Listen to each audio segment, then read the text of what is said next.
नमस्कार, आप देख रहे हैं के चैनल और मैं हूं आपके साथ सपना ठाकुर। खबरों में आगे बढ़ने से पहले एक नजर डाल लेते हैं आज की सुर्खियों पर। हेडलाइंस पावर्ड बाय के न्यूज साप्ताहिक समाचार पत्र, जो रखे आपको आगे। को स्पॉन्सर्ड बाय स्वर्ण आभा ज्वेलर्स, जो दे 100% शुद्धता की गारंटी, और ब्लूमिंग वैली, जो आपके अपनों तक पहुंचाए आपका प्यार। कांग्रेस सरकार ने हमेशा लोगों को अनपढ़ रखने का किया है प्रयास। सुंदरनगर में आयोजित शिविर के दौरान आरोप लगाया पूर्व मुख्यमंत्री प्रेम कुमार धूमल ने। गोहर में 20 खोखा कब्जा धारकों को फरमान जारी, खोखे तोड़ने का 20 फरवरी तक दिया अंतिम समय। खोखा कब्जा धारकों ने प्रशासन के खिलाफ किया विरोध प्रदर्शन। पटल मैदान में निर्माणाधीन डोम गिरा, एक मजदूर घायल, हादसे के बाद भी नहीं लिया जा रहा कोई सबक, बिना सुरक्षा के ही हो रहा है सारा निर्माण कार्य। और सावन सिंह और गार्गी शर्मा ने जीती शिवरात्रि महोत्सव की हाफ मैराथन, मंडी जिला पुलिस की तरफ से किया गया था आयोजन।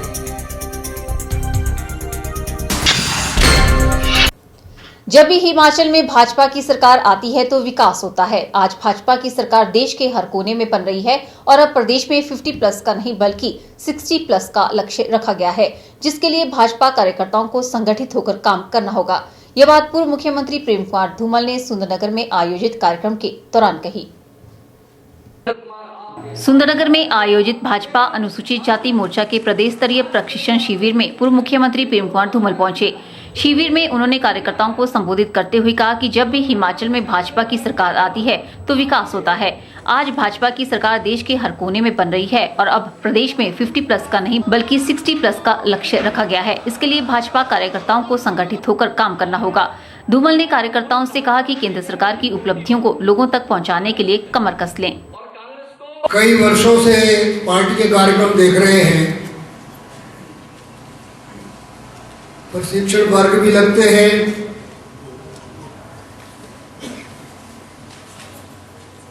पर मोर्चे की इस मोर्चे की विशेष करके इतनी बड़ी संख्या और इतना उत्साह देखकर सिकंदर जी की बात पर विश्वास होता है कि मिशन 50+ है। पूर्व मुख्यमंत्री ने कांग्रेस पर निशाना साधते हुए कहा कि कांग्रेस सरकारों ने हमेशा कोशिश की है कि लोग अनपढ़ रहे ताकि उन्हें सही और गलत का फर्क पता ना चल सके, लेकिन जैसे जैसे लोग शिक्षित हो रहे हैं उनका कांग्रेस से मोहभंग हो रहा है। के चैनल के लिए सुंदरनगर से विजय शर्मा की रिपोर्ट।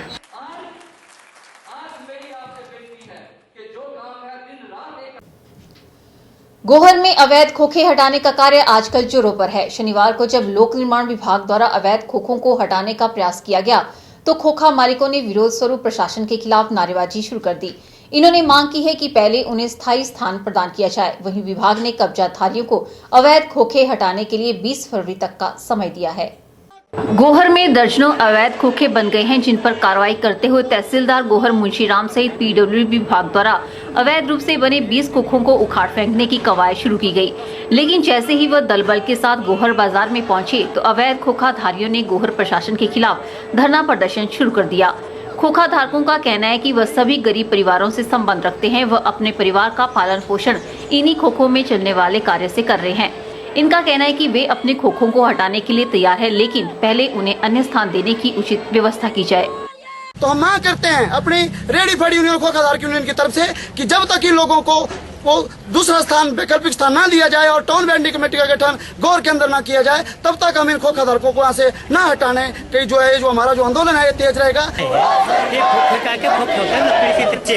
पक्के चदरों के छाए हुए चदरों ये दुकानें बनाई है, एक तरफ दुकानें लगी हुई है, दूसरी तरफ गाड़ियों की पार्किंग करते हैं। यहाँ लोगों को आना जाना मुश्किल हो चुका है। काय की राजनीति है, काय की बात है ये?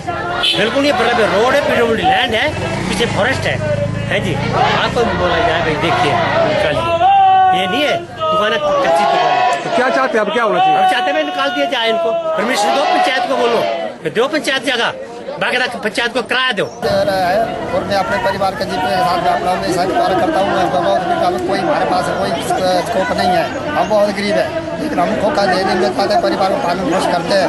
हमारे को प्रशासन बार बार तंग कर रही है, यहाँ से उठो, यहाँ से उठो, यहाँ से बैठो, हम कहाँ जाएंगे? आप कितने साल से गोहर में खोखा चला रहे हैं? हो गया जी 10-12 साल हो गए जी, रेडी फड़ी चलाते हुए। खोखा धारकों के ऊपर प्रशासन बिना मतलब का ये कर रहा है, इनको इनकी रोजी रोटी को टारगेट कर रहा है। इसके खिलाफ हम आज सड़कों पे उतरे हैं।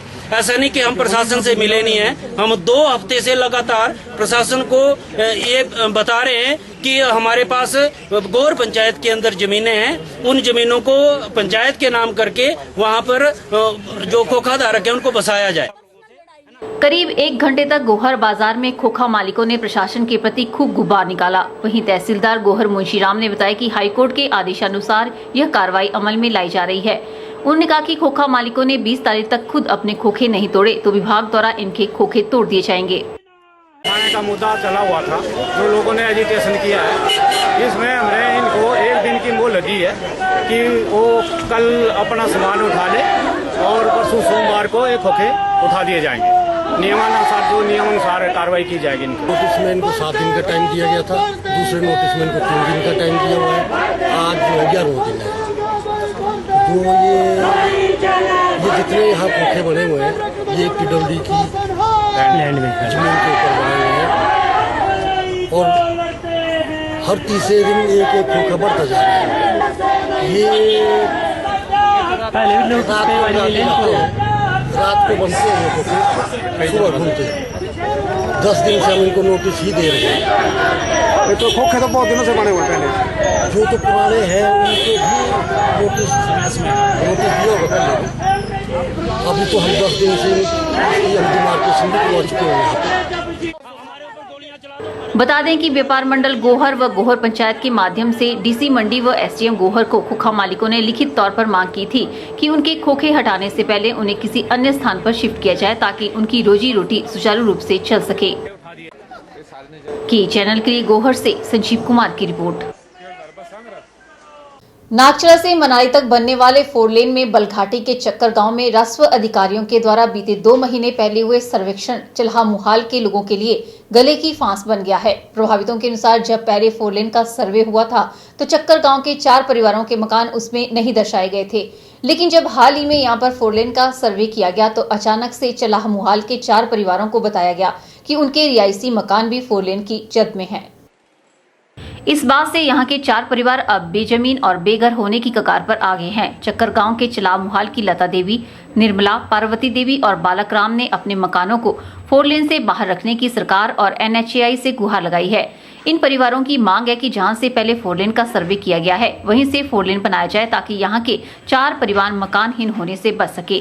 प्रभावितों के अनुसार उन्हें जितना मुआवजा मिलेगा उससे घर बनना तो दूर, वे उन रुपयों से जमीन भी नहीं खरीद सकते हैं और ऐसे में ये लोग भूमि होने की कगार पर पहुंच चुके हैं। प्रभावित परिवारों ने किसान बचाओ हिमाचल बचाओ अभियान के बैनर तले मंडी उपायुक्त से मुलाकात की और अपनी समस्या से उन्हें अवगत करवाया। 4 लाइन वाले जब भी जितनी बार भी आए, उन्होंने जितनी बार भी सर्वे किया, पहले हमारे घर से काफी नीचे किया। हमने उस हिसाब से हम निश्चिंत थे कि हमारा घर नहीं जा रहा है। जमीन तो जा रही थी पहले, पर चलो घर बच रहे थे।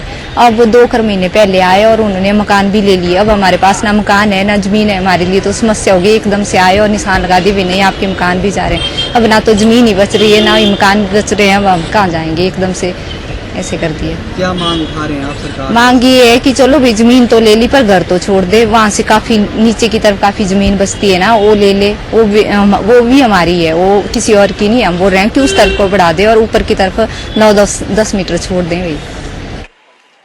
वहीं किसान बचाओ हिमाचल बचाओ अभियान के सदस्य देशा शर्मा ने 4 लेन को इस तरह घुमाकर लाने के पीछे यहां पर एक निजी होटल को बेनिफिट देने का शक जताया है। इन्होंने यहां के इन 4 परिवारों को सरकार से उचित न्याय दिलाने की अपील की है। विशेष तौर पर जो चक्कर से डडौर का जो मामला है, इसमें रोड बिल्कुल एक सीध में बनना था, लेकिन एक सीध में ना बना करके नागचला के पास हनुमान मंदिर के पास से 4 लेन जो है NH21 के साथ मिलाने के लिए ऊपर मोड़ दिया गया और आगे एक होटल को फायदा देने के लिए वहां से होटल से नीचे मोड़ दिया गया और कई बार ये सर्वे बदला गया है। तो इन लोगों के मकान पहले के सर्वेक्षण में नहीं थे, लेकिन अभी 2 महीने पहले जब राजस्व अधिकारी वहां जमीन की पैमाइश करने आए तो इनके घर भी उन्होंने उसमें दिखा दिए कि आपके घर भी अब रोड में आ रहे हैं, जबकि निश्चिंत थे। उससे पूर्व जितनी बार सर्वेक्षण हुए तो सर्वेक्षण के अधिकारियों ने NHAI के अधिकारियों ने उनको बताया कि आपके घर सुरक्षित है, ये 4 लेन में नहीं आ रहे हैं। लेकिन अभी इनके गले के ऊपर तलवार लटका दी गई कि आपके घर इसमें आ रहे हैं और इनकी पूरी की पूरी सालम जमीन जो है 4 लेन में जा रही है। प्रभावितों ने उपायुक्त के माध्यम से प्रदेश सरकार के मुख्यमंत्री वीरभद्र सिंह, राज्यपाल और भारतीय राष्ट्रीय राजमार्ग प्राधिकरण को इस बारे में ज्ञापन भेज समस्या को हल करने की गुहार लगाई है। ब्यूरो रिपोर्ट, के चैनल। मंडी के ऐतिहासिक पडल मैदान में निर्माणाधीन डोम का एक हिस्सा गिरने से एक मजदूर घायल हो गया, जबकि डोम को भी भारी नुकसान हुआ है। घटना शनिवार सुबह की है, जब पडल मैदान में अंतर्राष्ट्रीय शिवरात्रि महोत्सव के लिए बनाए जा रहे वाटरप्रूफ डोम का एक हिस्सा भरभराकर गिर पड़ा। शनिवार सुबह मंडी के ऐतिहासिक पडल मैदान में निर्माणाधीन डोम का एक हिस्सा गिरने से एक मजदूर घायल हो गया। बताया जा रहा है कि घायल मजदूर डोम की छत पर काम कर रहा था और करीब 45 फीट की ऊंचाई से नीचे जमीन पर गिर पड़ा। घायल मजदूर का क्षेत्रीय अस्पताल मंडी में उपचार चल रहा है। इस घटना के बाद अंतर्राष्ट्रीय शिवरात्रि महोत्सव की तैयारियों की पोल भी खुल गई। पडल मैदान में जो बड़े बड़े डोम बनाए जा रहे हैं, इन्हें नट बोल्ट से नहीं बल्कि कपड़े से बांधा जा रहा है। अब ऐसे में आप अंदाजा लगा लीजिए कि कपड़े का एक छोटा सा टुकड़ा इतने भारी भरकम लोहे के पाइपों का भार किस प्रकार से सहन कर पाएगा। अभी तो महोत्सव शुरू भी नहीं हुआ है और हादसे पहले से ही होने लगे हैं। अंदाजा लगाइए कि यह हादसा महोत्सव के दौरान होता तो कितना ज्यादा नुकसान होता। अरे ऊपर बांस बांध रहे थे तो बिल्डिंग टूट गया, इसलिए गिर गया बंदा। और चोट वगैरह आई है? एक बंदे को चोट भी आई है, उसको हॉस्पिटल ले गए हैं अभी। जिसमें से एक लोग यहाँ पे था पिलर पे, तो वो गिरा नीचे, उसके मुंह में चोट आ गई, उसको खून निकल गया। 10 लोग फिर पाइप टूटने की एकदम पूरी हैंगर गिर पड़ी, इसलिए सारे लोग भाग गए। एक बंदे के लिए चोट आ गई। बता दें कि इस बार प्रशासन ने पडल मैदान को कम नुकसान पहुंचाते हुए वाटरप्रूफ डोम लगाने का निर्णय लिया था और इसके लिए पूरे मैदान को एक निजी कंपनी के हवाले किया गया है। लेकिन निजी कंपनी किस प्रकार से काम कर रही है, इस बात का प्रमाण हादसे ने दे दिया है। मजदूर अभी भी कई फीट की ऊंचाई पर बिना किसी सुरक्षा के कार्य कर रहे हैं।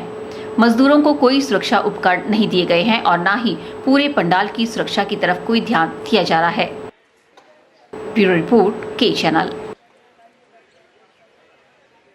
यहाँ रुकते हैं छोटे से ब्रेक के लिए, जल्द हाजिर होंगे। आप देखते रहिए के channel. Sachdeva college Mandi Paddal coaching centre में army GD clerk, army technical, army nursing assistant, army tradesman, army DSP की कोचिंग स्टार्ट हो गई है। इसके साथ ही shortcut coaching methodology for GK, Hindi, maths, English and general science, topic wise test और mock test की तैयारी भी करवाई जाती है। तो सुनहरी भविष्य के लिए आज ही संपर्क करें सचदेवा कॉलेज मंडी, हिमाचल प्रदेश।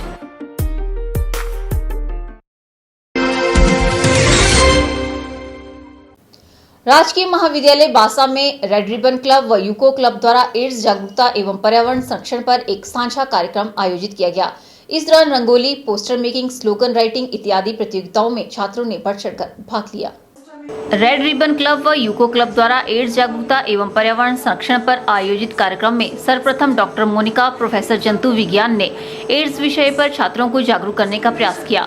इसके बाद डॉक्टर वेद प्रकाश, प्रोफेसर वनस्पति विज्ञान ने पर्यावरण संरक्षण पर छात्रों को जानकारियां प्रदान की। Commemorating the 1st December as AIDS awareness program, and for this purpose, Red Ribbon Club is formed in our college, in which we register the students of first year, and then there are forms peer educators who educate other students in the college. So for this purpose, today we are just organizing various activities to aware other students and as well as people. Some activities are conducted such as poster making and rangoli and slogan writing, and few students also gave the presentation on the AIDS awareness program. जुलाई महीने में plantation campaign किया था एक, और NSS के साथ और दूसरे वॉलंटियर्स के साथ हमने कुछ प्लांटेशन की थी महर में, इस महर विलेज के पास। तो सबसे पहले मैं आप लोगों को जो डिस्कवरी चैनल का वीडियो दिखाता हूँ, उसके बाद कुछ अपने इको क्लब की एक्टिविटीज और डू एंड डोंट्स कि हम अपने एनवायरनमेंट को कैसे प्रोटेक्ट कर सकते हैं, और इस इको क्लब के थ्रू हम कैसे अपने सोसाइटी को, अपने आप को, दूसरे लोगों को अवेयर कर सकते हैं। वहीं कॉलेज प्रधानाचार्य डॉक्टर आई.डी. शर्मा ने अपने विचार बहुत ही सरल तरीके से बच्चों के साथ साझा किए। उन्होंने बताया कि इस दौरान विभिन्न प्रतियोगिताओं का आयोजन भी किया गया। उन्होंने बताया कि rangoli, poster making, slogan writing, पर्यावरण प्रश्नोत्तरी में छात्र छात्राओं ने बढ़ चढ़कर भाग लिया। एड्स के बारे में, इसके खतरे और इसकी प्रिवेंशन के बारे में काफ़ी कुछ बताया गया। कुछ पावर पॉइंट प्रेजेंटेशंस भी की गई इसमें, स्टूडेंट्स ने इसमें एक्टिवली पार्टिसिपेट किया। गर्ल्स ने रंगोली के थ्रू मॉडल्स को डिस्प्ले किया और चार्ट्स बनाए गए। कुछ स्टूडेंट्स ने अपनी प्रेजेंटेशंस दी। एड्स के बारे में सोसाइटी में अवेयरनेस कैसे की जाएगी, ये बीमारी क्या है, इसकी रोकथाम कैसे की जाए, तो इसमें टीचर्स और स्टूडेंट्स ने बढ़ चढ़ कर भाग लिया। और इसमें सोसाइटी की तरफ से हमारे PTA के active members, old student association के कुछ सदस्य, ये उन्होंने भी इसमें हिस्सा लिया। कार्यक्रम के अंत में पर्यावरण संरक्षण पर विद्यार्थियों को एक फिल्म भी दिखाई गई। कार्यक्रम में कॉलेज प्राध्यापकों, विद्यार्थियों के अलावा PTA के प्रधान एवं अन्य सदस्य भी मौजूद रहे। के चैनल के लिए गोहर से संजीव कुमार की रिपोर्ट। ब्यूली स्थित बंगाली समुदाय से जुड़े लोगों ने अपनी मांगों व समस्याओं को लेकर उपायुक्त सदीक कदम को एक ज्ञापन पत्र सौंपा और इन मांगों की ओर गौर करने का आह्वान किया। इन लोगों ने उपायुक्त से स्थायी पता प्रदान करने व शौचालय उपलब्ध करवाने की मांग की है। एप्लीकेशन दी है जिसमें हमारे बंगाली कम्युनिटी के जो लोग हैं उनको अस्थायी तौर पे बोला जाता है कि अस्थायी और घमंतु बोला जाता है, तो उसके लिए हमने बोला कि हमें वहाँ के लिए स्थायी परमानेंट के पते दिए जाएं।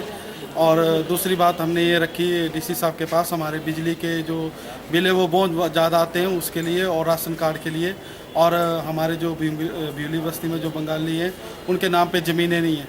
तो हमने DC साहब के द्वारा ये एप्लीकेशन दी कि हमें ज़मीनें मंजूर की जाएं और जो बिजली का बिल है, पानी का और राशन कार्ड की जो समस्या है उनके तहत जो हमें कुछ समाधान किया जाए। और हमारे जो बच्चे स्कूल में पढ़ते हैं उनको सही रीति से मतलब कोई सर्टिफिकेट नहीं मिलते, जैसे हिमाचल बोनाफाइड या कुछ भी, उसके तहत हमें कोई भी सहूलियत नहीं मिल रही है पंचायत की ओर से। हमारे जो बहू बेटी हैं शौचालय की बहुत ज़्यादा तंगी है। ब्याह सदन में जा रहे हैं और आसपास से लोग जो है देखते हैं, अच्छा नहीं लग रहा है। लेकिन सरकार ने बहुत अच्छी सुविधा निकाली है शौचालय की, और इसी हमारे को भी सरकार से कुछ ऐड मिल जाए तो बहुत बहुत धन्यवाद होगा हमारे DC साहब का। इसलिए हम DC साहब के पास मिलकर भी आए हैं, तो कष्ट करते हैं कि हमारी भी मांगे कुछ सरकार पूरी करे।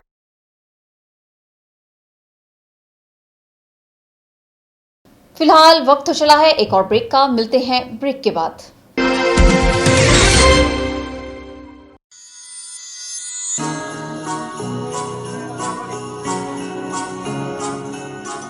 बृंदा ज्वेलर्स, सोने व चांदी में एक विश्वसनीय स्थान। यहाँ आपको मिलेंगे 23 कैरेट व हॉलमार्क के शुद्ध गहने। बृंदा ज्वेलर्स में आप सोने व चांदी के उच्च गुणवत्ता के आभूषण एक से बढ़कर एक डिजाइन में खरीद सकते हैं, वो भी उचित रेंज में। हमारे यहाँ ग्राहकों का विशेष ख्याल रखा जाता है। बृंदा ज्वेलर्स शोरूम में आपको मिलेंगे फैंसी सेट, कानों के झुमके, बालियां, अंगूठियां, नग, चूड़ियां इत्यादि, वो भी अलग ही अंदाज में। हमारे यहाँ लैब से टेस्टेड ग्रहों से जुड़ी राशि के नग भी उपलब्ध है। बृंदा ज्वेलर्स में आपको विवाह, शादी व त्योहारों पर भी विशेष छूट दी जाती है, तो देर मत कीजिए, आज ही पहुँचे बृंदा ज्वेलर्स, सोने व चांदी में एक विश्वसनीय स्थान। संपर्क 2/11 लाल भवन बिल्डिंग, सिरी बाजार मंडी, हिमाचल प्रदेश।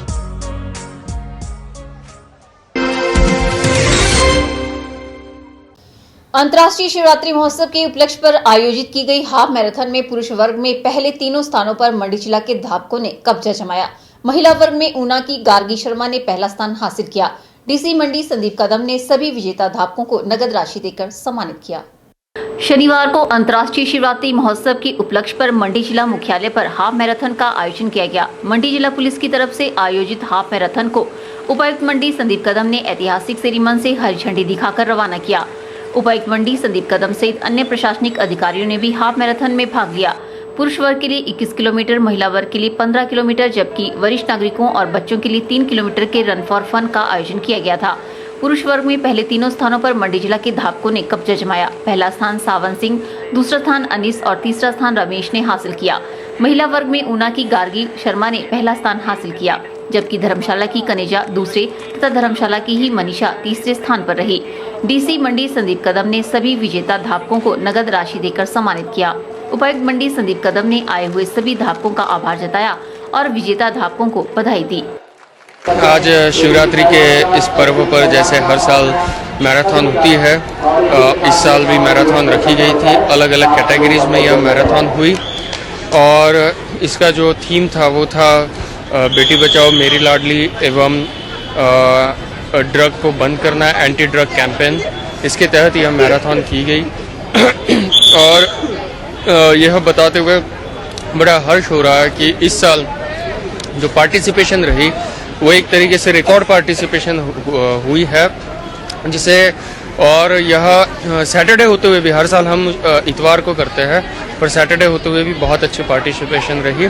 मैं सभी पार्टिसिपेंट्स को बधाई देना चाहता हूं और जिन्होंने यह मैराथन जीती है उनको भी बहुत बहुत बधाई।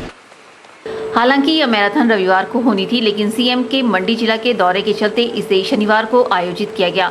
मैराथन को लेकर लोगों में भारी उत्साह देखने को मिला और प्रदेश भर से आए धावकों ने इसमें भाग लिया। ब्यूरो रिपोर्ट, की चैनल। दिल में देश सेवा करने का जुनून लिए सोलन की हौसला बुलंद बेटी प्रीतिका ने जीवन की पहली चुनौती को पार करने में कामयाबी हासिल की है। प्रीतिका ने दिल्ली में आयोजित 26 जनवरी की राष्ट्रीय परेड में भाग लेकर प्रदेश व जिला सहित अपने अभिभावकों का भी नाम रोशन किया है। एक माह बाद सोलन पहुंची राजकीय कन्या वरिष्ठ माध्यमिक विद्यालय की छात्रा प्रीतिका का विद्यालय में पहुंचने पर भव्य स्वागत किया गया। साथ ही विद्यालय की प्रधानाचार्य अनीता कौशल द्वारा प्रमाण पत्र देकर उसे सम्मानित भी किया गया। सोलन कन्या विद्यालय से पहली बार राष्ट्रीय सेवा योजना के स्वयंसेवक ने परेड में भाग लिया है, जिससे विद्यालय प्रबंधन व अध्यापकों सहित विद्यार्थी भी खासे उत्साहित हैं। राजकीय कन्या वरिष्ठ माध्यमिक विद्यालय की प्रधानाचार्य अनीता कौशल ने इस उपलब्धि के लिए छात्रा को बधाई देते हुए कहा कि विद्यालय की राष्ट्रीय सेवा योजना की छात्रा प्रीतिका ने राष्ट्रीय परेड में भाग लेकर प्रदेश व जिला सहित विद्यालय का भी नाम रोशन किया है। उन्होंने कहा कि पहली बार कन्या विद्यालय सोलन की एनएसएस की छात्रा ने राष्ट्रीय परेड में भाग लिया है, जो कि विद्यालय के लिए गौरव का विषय है और अन्य विद्यार्थियों के लिए एक प्रेरणा है। विद्यालय राजकीय वरिष्ठ माध्यमिक पाठशाला गर्ल्स सोलन से हमारे विद्यालय की विद्यार्थी प्रीतिका नेशनल लेवल की परेड के लिए +2 की स्टूडेंट सिलेक्ट हुई थी और इसी संदर्भ में इसने जो है नेशनल लेवल पे 31 दिसंबर को यहाँ से अपनी यात्रा आरंभ की और 31 जनवरी को ही वापस आई और 26 जनवरी की जो हमारी राष्ट्रीय स्तर की परेड होती है उसमें मार्च पास्ट में इसने भाग लिया और जिससे इसने हमारे विद्यालय का और पूरे डिस्ट्रिक्ट सोलन का सम्मान बढ़ाया। हम इसके लिए इस बच्ची को बहुत बहुत ब्लेसिंग्स और इसका धन्यवाद भी करते हैं कि इसकी मेहनत और हमारे एनएसएस प्रभारी निशा मैडम के प्रयासों से ये हो पाया। वहीं 26 जनवरी के परेड में भाग लेकर लौटी प्रीतिका ने अपने अनुभव साझा करते हुए बताया कि दिल्ली के राजपथ पर परेड करके वह बेहद खुश है। उन्होंने कहा कि भविष्य में वह सेना में भर्ती होकर देश की सेवा करना चाहती है। इसके लिए उन्होंने विद्यालय में एनसीसी और एनएसएस को चुना है। एनएसएस में राष्ट्रीय सेवा योजना, इसमें मैं 2015 से जुड़ी हुई हूँ और मैं अपने आप को बहुत भाग्यशाली समझती हूँ कि मुझे दिल्ली राजपथ पे परेड करने का मौका मिला है और मेरे अध्यापक और माता पिता के आशीर्वाद से मैं यहाँ तक पहुँची हूँ और मुझे 26 जनवरी की परेड करने का मौका मिला। भारत के राष्ट्रपति श्री प्रणब मुखर्जी, भारत के प्रधानमंत्री श्री दामोदर दास नरेंद्र मोदी और भारत के उपराष्ट्रपति श्री मोहम्मद हामिद अंसारी, उनसे मिलकर हमें बहुत खुशी हुई। हमें अपने आप पे गर्व की बात है कि हमें उनसे मिलने का मौका मिला। मेरा विषय लक्ष्य है कि मुझे फोर्स में देश की सेवा करना और सेना में भर्ती होना। बता दें कि राष्ट्रीय सेवा योजना के तहत प्रदेश में 4 सेवकों का चयन परेड के लिए हुआ था, जिसमें से जिला सोलन कन्या विद्यालय की एक छात्रा प्रीतिका व अन्य विद्यालय के 3 स्वयंसेवक शामिल थे। के चैनल के लिए सोलन से अजीत कौशल की रिपोर्ट। यहाँ रुकते हैं एक और ब्रेक के लिए। ब्रेक के बाद भी खबरों का सिलसिला यूं ही जारी रहेगा। आप बने रहिए के चैनल के साथ।